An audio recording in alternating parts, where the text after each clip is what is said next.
So yesterday I have returned from my meditation retreat. I lived in a Buddhist forest monastery for 5 days.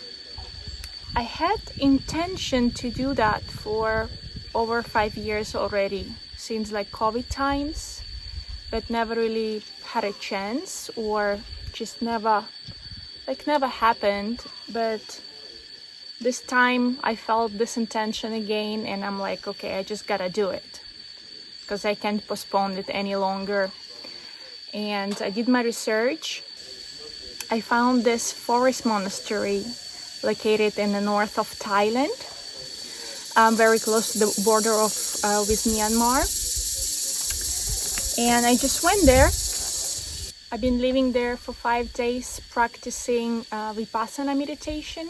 I took this local type of bus from Pai Town to go there. And honestly, it's already been kind of like a slap in the face with a different reality, you know, just in a way to see how like local people get around and do things here. It's nothing like living in a big city. To see and to understand how different life I live from like people that lives here. The monastery located in a very beautiful place. It's like up in the mountains, beautiful views, nature all around. I was looking for something that is less touristy. When I got there, there was already about like 80 people. 90% of them were foreigners, which was fine, but it ended up being not as like strict as I was kind of like expecting it to be. People could use their mobile phones.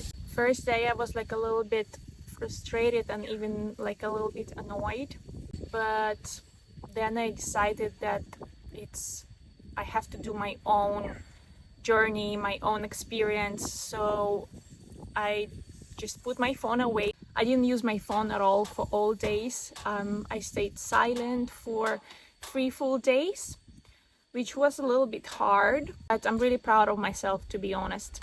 We had 2 meals per day, breakfast at 7 a.m. and lunch at 11, which was the last meal, even though there was a little shop like on the side where you could walk and like get some snacks there, which I didn't do. Also very proud of myself that I didn't cheat with food as well. And honestly, it wasn't that hard. For some reason, didn't even feel like eating so much there. Food was okay. Super like basic, super simple, boiled rice with like boiled vegetables. They were serving coffee in the mornings, which was a big pleasure for me. And it was not like an instant coffee. I had my own room, like a little tiny bungalow with a lot of bugs in there. I literally was like living in the ants' house. Honestly, I really don't like bugs that much. So there was like a big kind of like step over myself. I just had to accept it, you know, because you can't complain about it. It's not like a resort where you can go and like, hey, can you change my room or anything. We were sleeping on a very hard, it was like a wooden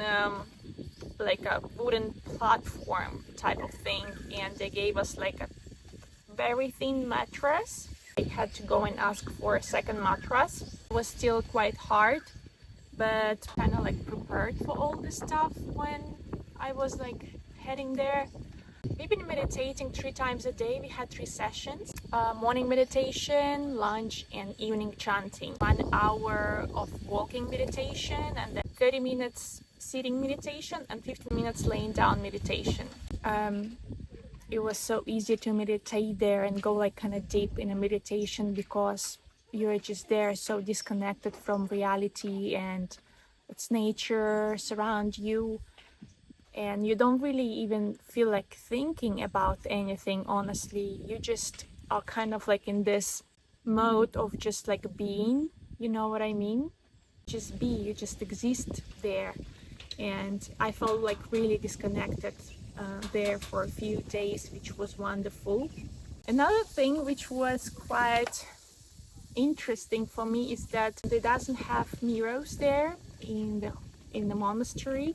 And that was really good for me because I really wanted this retreat to be like very focusing on the like inside, you know, looking inside rather than outside. I wasn't using my phone. Like I realized that I didn't seen my own face for the whole 5 days, and when I just like got back and I was looking at myself, I'm like, okay, hello, hi. Yeah, that was pretty interesting. After like afternoon meditation, we had a chance to like ask the monk about anything basically. After a few days of the meditation sessions and lessons, I kind of noticed that the monk been always mentioning that in Buddhism, like us human beings is only like two parts, which is like our body and our mind. Yeah, I asked the monk, is there in Buddhism they don't like believe that we also have a soul, like a spirit? And he said no. In Buddhism, they only believe that a human being is just like body and mind. And then I asked him, but do you believe in like reincarnation? And he said, yes, of course. And he even told us like a few stories that happened in the villages around the area here. And I was like, you believe in reincarnation, but you don't believe that we got a soul. What is it then that is reincarnates into other life? And he said it was mind. Never thought about it in that way.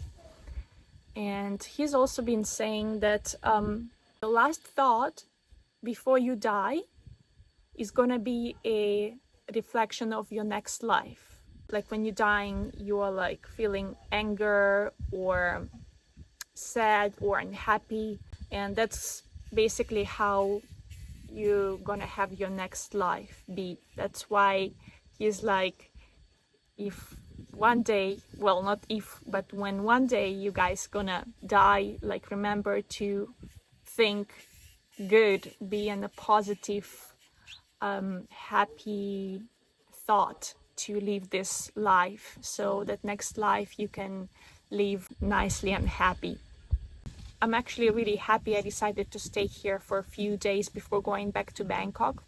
Really love it because look at this. So wonderful here.